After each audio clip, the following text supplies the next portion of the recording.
and welcome back to my YouTube channel. My name is the Olajumoke Kegbola. If this is your first time on my channel, I want to say a warm welcome to you. Thank you so much for being here. And if this is not your first time, you've liked, you've shared, you've commented, you've subscribed, you've told a friend to subscribe. You're the real deal, guys. I really do appreciate you. Thank you so much. On today's video, I want to talk about my lowest lows so far in the UK. This February makes it 1 year that I relocated, and I must tell you that I have seen the lowest of the lowest that a lot of people will not imagine or believe. And my purpose of sharing this with you is to encourage anyone who recently moved to the UK or who is looking to move to the UK in 2023. By the way, my next video is going to be about the best time to relocate is now. If it's something you really want to pursue in 2023, then you need to watch out for that video. All right. On my lowest lows, I'm going to tell you about 5 or 6 of them. But you need to listen attentively, guys. On my first list will be getting a house. So we moved in February and we stayed in an Airbnb. And then we were hoping to get an apartment, to get a house, you know. It was becoming, the pressure was getting worse and worse. Week 1, week 2, week 3, we were spending quite a lot at the Airbnb, and we were really desperately, you know, searching for an apartment or a house. So we eventually got one. The way the dynamics was, we didn't have a car. So instead of 5 of us going on a street like a flock of sheep, I would stay back with the kids, and my husband would go look at, do some viewings and all of that. He would do videos and pictures. Or the other time I will go, he will stay back, just to avoid 5 of us going out at once, you know, just following ourselves like that. More so, it was really cold when we got in. So we were alternating it like that, checking for houses. It was getting more and more desperate. You know, we were getting more and more desperate, looking for an apartment. And then we eventually got one. Glory to God. Even though we had our money in our hands to get this apartment, the process and the procedure was just very frustrating. Back from where I come from, once you have your money, things can happen in a very short period of time, but it's not the same here. So we went looking out for apartment and all of that, and then my husband eventually said he got one, and he pleaded and pleaded with the agents, you know, that we are desperate and all of that, and then they eventually gave us the house after asking for our hands and legs and nose and eyes. You know, documents upon documents and all of that. So we moved into this house. I already started work at that time, so I didn't even have time packing, moving from one place to the other. And then the very first day we went to get the key to the apartment, I told my husband, after collecting the key, I hadn't seen the place. He just told me he's got a place. I was happy because I was tired of us being in an Airbnb. And then we moved into the apartment. You know, I was like, the day we collected the key, I was like, let's go see the place. I haven't seen it, you know, but the kids were like, no, we're hungry, we're going home. So we left. And then on the first day that we were going to see, the next day we went to see the house. Oh my God. Guys, I'm going to upload some pictures of the house to you. First thing that got to me was how small the house is. I don't know where in my head I was thinking, maybe because I saw the video. You know how videos make things look like they are big when they are not big. But this was reality. And then I saw the house looking so small. So if it was even small enough alone, it was okay. But guys, can you see these pictures I'm putting up? It looked like a house that had been abandoned for so long. It was looking dirty. It was looking horrible. We saw abandoned food in the oven. Only God knows how long that food had been there. In the oven, it was unkept. Different corners, wallpapers were used, and it started, oh shit. I'm sure you can see for yourself, guys. we had paid, we had signed contract for 6 months. There was no way we could get our monies back. That's one thing about it. Once you sign, there's no going back. So, the consciousness of the fact that I'm going to be stuck in this horrible place for 6 months was driving me nuts. It was such a low moment. I was angry with my husband. I was livid when we were even going to buy things for the house, buy cups, buy plates, buy all of those things. Man, nobody tells you the reality of starting all over again, guys. When you just recently moved, you are buying as little. You're wondering, why didn't I bring my microwave? Why didn't I bring my fan? Why didn't I bring my aircon? You know, you will start to think of all the things you left back home. And then we went shopping. I was angry with my husband. How could you let us take a place like this? In fact, I was so angry with him. Oh gosh, I hated that apartment, guys. For someone who had been desperate, looking for a place for 3 weeks, and then you eventually get a place and it looks like the same time, I couldn't openly blame him because I knew we were desperate, but we were desperate not for something like this. And that's a very bad thing. You know, when you're so desperate for an apartment, you want to settle for anything. And that apartment, it made my life miserable for the 6 months that I lived in it, because I didn't like anything about it. We made efforts to contact the agent, you know, try to talk to them nicely. You know, you were begging for a place, you now have it. You don't really have the mouth to want to rake that. How could you not? You know, the proper thing to have done was to have put that place in shape before we moved in, but they didn't, because they took advantage of the fact that we were really desperate.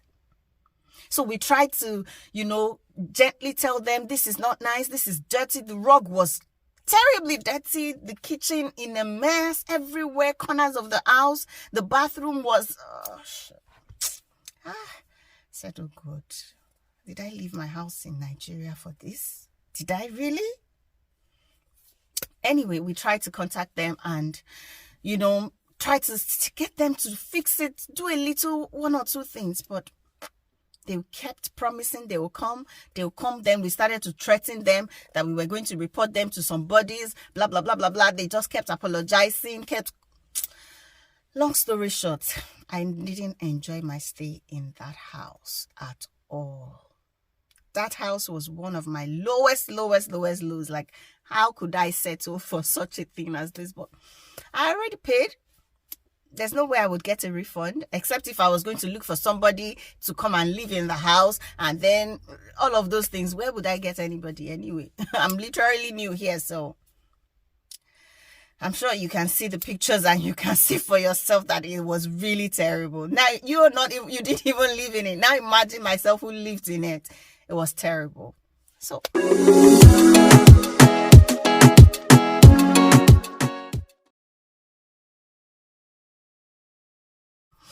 me move on to the number 2 lowest lows for me. Well, I would say not having a car. Being used to driving, you know, the only walks I had was when I was going exercising, you know, on a walk. But moving from one place to another without a car, and then the 5 of us moving together, going from one place to another. At a point, my daughter said, Mommy, this looks like suffering. She said, it looks very different from the picture of the UK that you painted that we were coming to. I'm tired of this walk, because sometimes the walks are long, especially if you're going with public transport from your house, you know, to where you will get a bus. It could be a long distance. We kept walking and the kids were not finding it funny. Even I wasn't finding it funny. You know, we go to the shop, we went to buy stuff, and then we all have to carry bags, and then we have to walk along. It was a humbling moment. Let me not say otherwise. It was such a humbling moment for us as a family, coming from where you drive everywhere, and then to no car. Oh gosh. And then when I had to go to work before I eventually got a car, where you will miss I missed my bosses, oh God, and the cold. Sometimes I got home 12 midnight, dark, alone in the cold. And eventually my brother told me, girl, use the cab. And then I started to use the cab. I'm like, I cannot come and kill myself.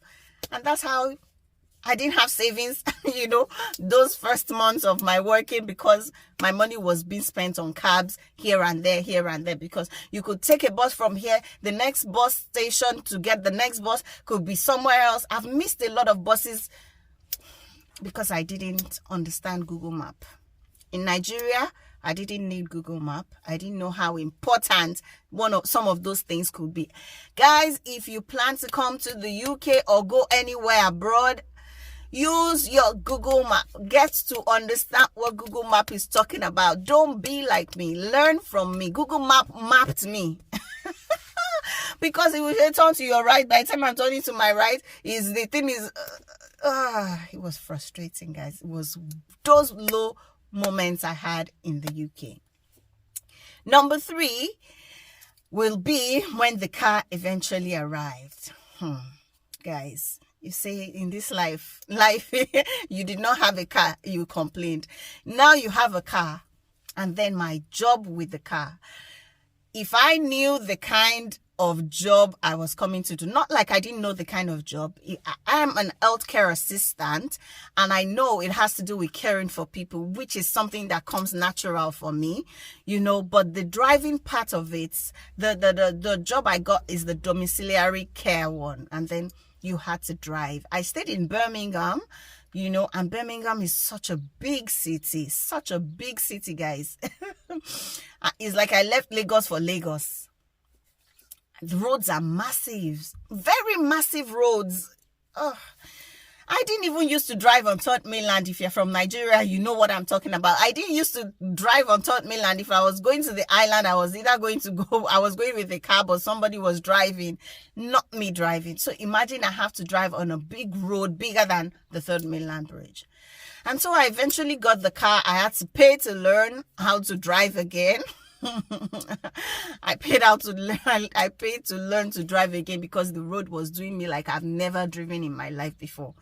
And plus I didn't understand Google Maps. So eventually I got the car, and then I started to drive to work. Now I didn't know the place I got my house is really far from where my job, there's no specific area for my job. It could be anywhere. And we moved from people's homes to, from one place to another. And then I realized that I will wake up as early as 5:30 to leave home to be able to meet up for 7 a.m. I put into consideration the fact that I could easily miss my way. And I also put into consideration the fact that I didn't want to be late or, And then sometimes I have to drive 45 minutes. I'm not saying 45 minutes with traffic. I'm saying 45 minutes free driving, free road. 55 minutes sometimes. And the driving was driving me crazy. I had to drive. At some point, I told myself, if I knew I should have started by being an Uber driver in Nigeria. Maybe it would have prepared me for what exactly I am doing at the moment. Because the driving was terrible. Not just the driving. You move from one place, you park, then you go down to attend to the people. You enter into your car, you move. It's like a race. Because you don't want to be late for your next appointment. And when you get into someone's home, you don't even know what to expect. You don't know if it's going to be fast or not fast. And then you're rushing out.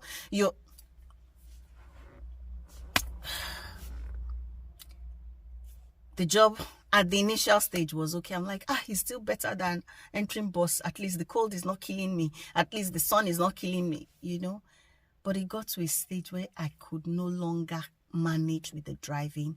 Not more so, I get stuck in the car, in the sun, in the rain, because there's a lot of gaps in between during the day. And you work from 7 a.m. till 9 p.m., guys. A number of times I don't see my kids for 2 days because by the time I get home from work, they are asleep. By the time I leave in the morning, they have not woken up and I've gone again. So sometimes for 2 days, I don't even see them. Wow. I drove. I'm attaching the pictures of me being stuck in the car, tired, fagged out. And, I started to just eat. And that's where I added this weight that you can see. Because out of idleness, being in the car, uncomfortable, I would pick people in my car, colleagues in my car. They will be sleeping, but I can't sleep.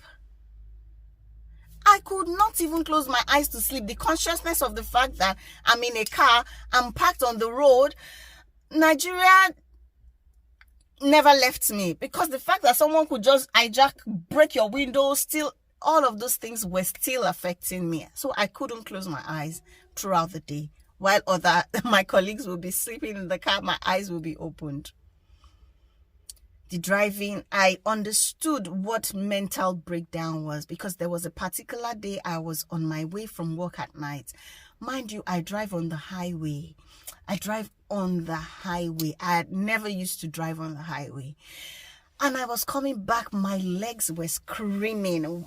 Oh God, I was fagged out. And I called my sister while driving, and I was yelling and crying, I'm tired, I can't do this, I'm tired. And then my sister said, just call in sick for your mental health sake. I didn't want to call in sick. I didn't want to look like I was lazy.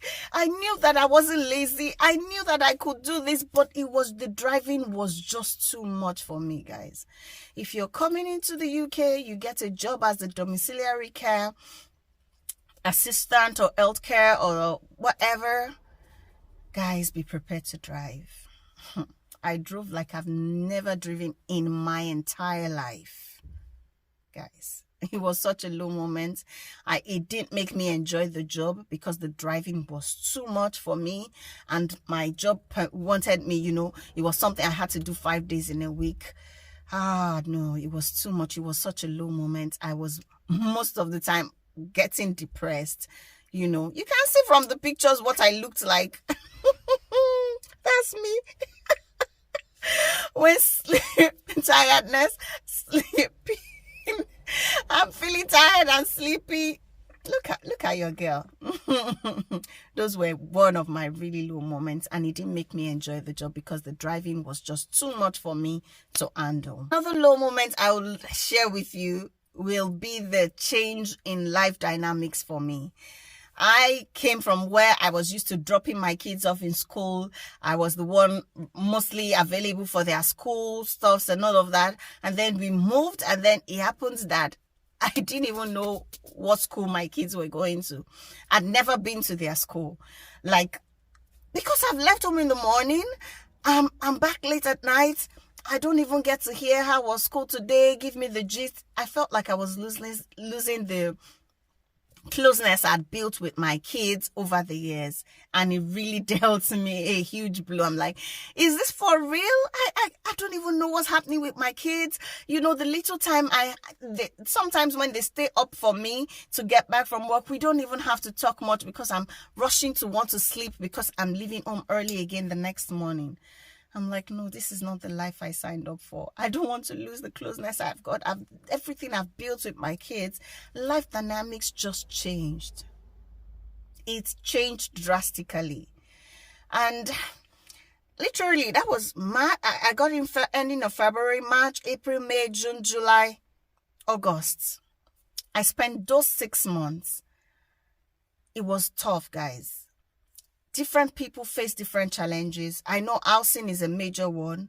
I know driving or not driving, depending on your job, is another major one. That's why everyone wants to get a car. Luckily, cars are quite affordable, but the manual ones, I didn't go for the manual though, but a lot of those low moments will come when you get to the UK. If you're planning to come or you're already here, what I advise is that prepare your mind that the first 6 months, because you might end up like me, getting an apartment out of desperation that you do not even like at all. Okay, please like, share, subscribe, tell a friend to subscribe, click the notification bell, comment, and let's engage in the comment section. Tell me about your own lowest lows so far. So if you're moving into a new space, wherever it is, either the UK or not the UK, just know that it's not going to be easy at the initial stage. Prepare your mind. Your mind can never even be prepared enough.